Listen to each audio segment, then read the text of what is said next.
Target stock continues to just get wrecked day after day after day, down to $112. Remember, this stock was $109 in the March 2020 Rona crash, which was, we know that was just an insane crash, right?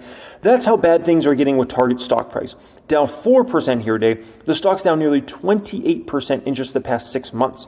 Like, Target's not the type of stock that usually gets hit like this, folks, okay? It's an easy buy. It's an easy flip and flapjack and buy, I can tell you that. And I'll be buying as many Target shares I can get my hands on over this next 3 to 6 months here. Texas Roadhouse, one of the premier companies in the entire stock market, folks.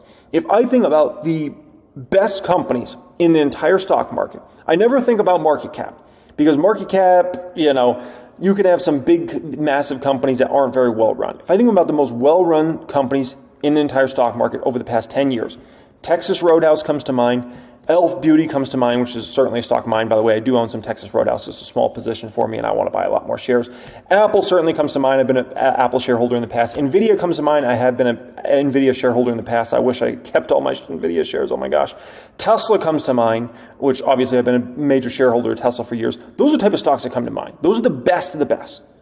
Monster Beverage. I was a huge Monster Beverage shareholder. One of the best companies, certainly of the past 20 years in the stock market. And Texas Roadhouse is right up there with those. But the stock price can't do anything right now. It's down 12% the past 3 months. It was down again today, $95 a share. It's not showing any signs of bottoming. Will I be loading the boat on Texas Roadhouse shares over this next 3 to 6 months? The answer to that is abso-dang-lutely. That is about as quality gets. Walgreens Boots Alliance can't catch a break. 1.5% down again today, 33% down the past 3 months. Jeez, man, it's ridiculous. But Walgreens, because their stock price has gone down so much, now all these Wall Street analysts are having to come in and bring their price targets down. Deutsche Bank here today, Deutsche Bank. They adjusted their Walgreens Boots Alliance price target to $27 a share from $34 a share. So usually these are 12-month out price targets. So they believe Walgreens is going to be $27 basically in 12 months from now. And that's just happening across the board in regards to any stock that goes down big, and certainly a Walgreens fits that category right now, right?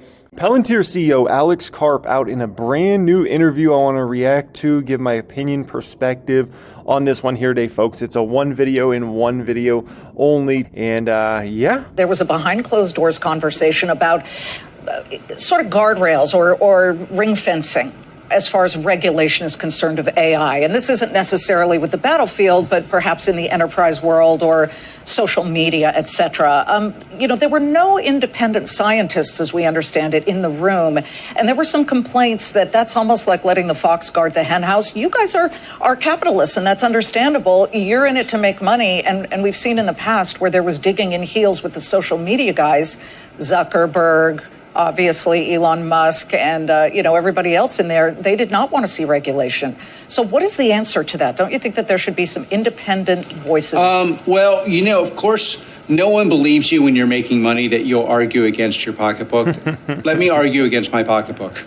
I think we do need regulation. We need regulation to prevent the risk to our civilization should AI become uncontrollable.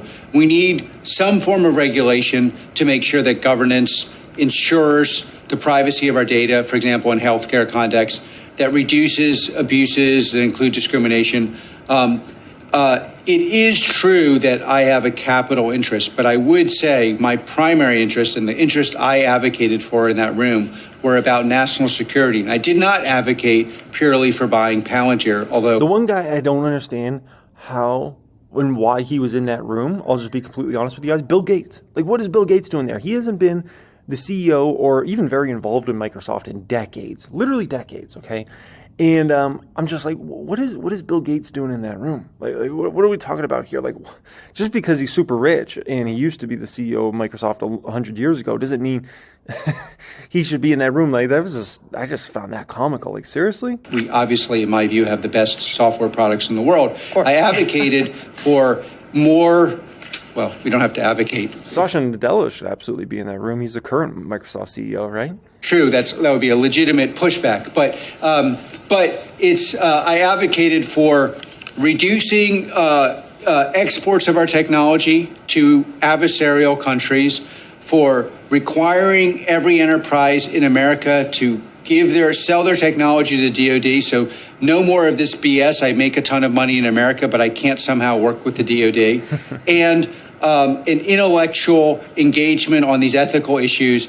And it is true that there are conflicts of interest, no doubt, but it's also true you need the technical experts on this. And one of the ways you prove you're a technical expert on technology is building something that works.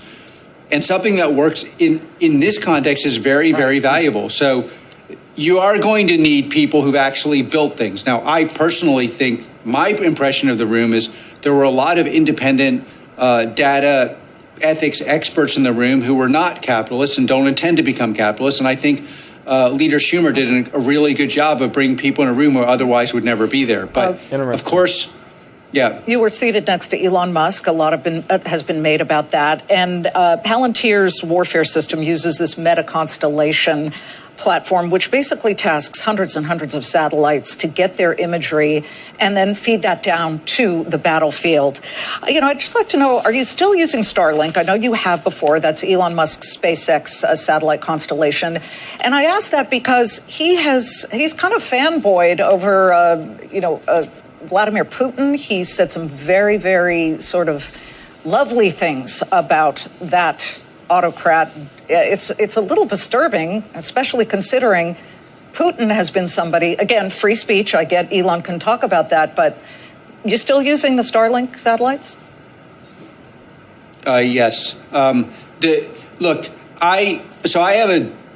have a variant view on this. If you go to a surgeon, you don't agree with them, and they're the best surgeon, you still go to them. And I know Elon. I like him. And I think he's a super important entrepreneur. We don't have to agree on everything. His products work. I am in the business of delivering. You could ask him.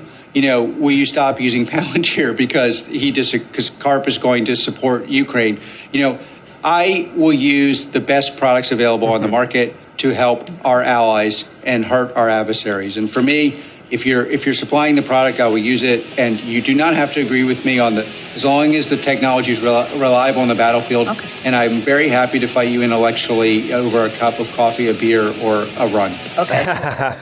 A run? Dang, Carp. Okay, you're crazy. And Lord knows Elon Musk ain't doing no damn run with you, Carp. Okay, that man ain't got to run anywhere. Let's just put it that way. Okay, so interesting. I appreciate his thoughts there, and I definitely appreciate his last thought there about, as a business person, you're going to use what's the best product.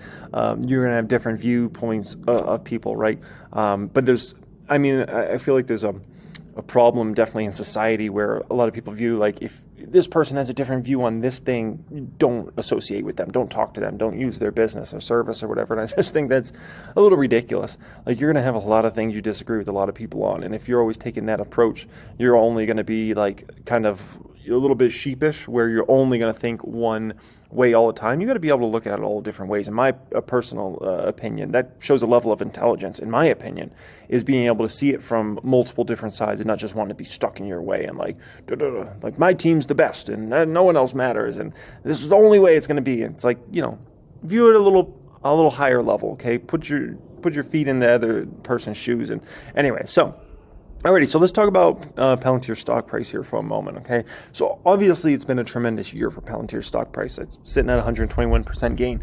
The stock certainly has had weakness recently. I mean, that baby hit right about $20 and it just bounced down. It's about $14 here today, okay? So I think there's going to be a couple things that really determine where the stock price goes over this next 6 to 12 months, in my personal opinion, okay? One is going to be commercial growth. Everybody really wants to see that commercial growth. And what is AIP doing for this business? If they're not making direct money from AIP, are we attracting a lot more customers? My personal opinion is in 2024, we're going to see an acceleration of Palantir's growth rates. That's my personal opinion on that.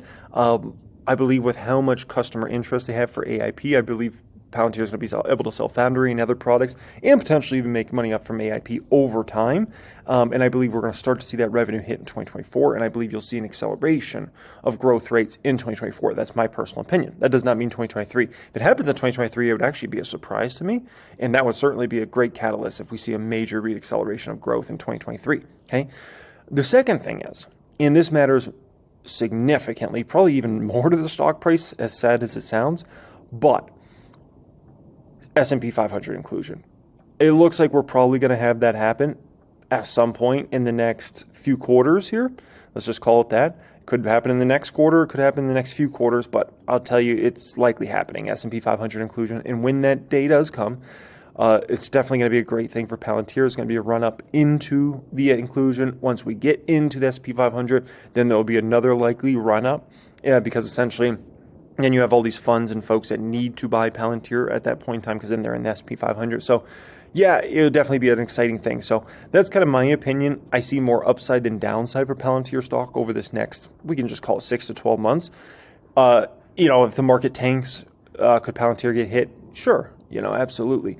But you really need the market to tank in a significant way to hold the stock back, in my opinion. I think it's in a pretty good spot for this next 6 to 12 months between those two factors I just talked about there. So appreciate everybody joining me as always. Thanks so much for being here, folks. Thank you for being subscribed to the channel.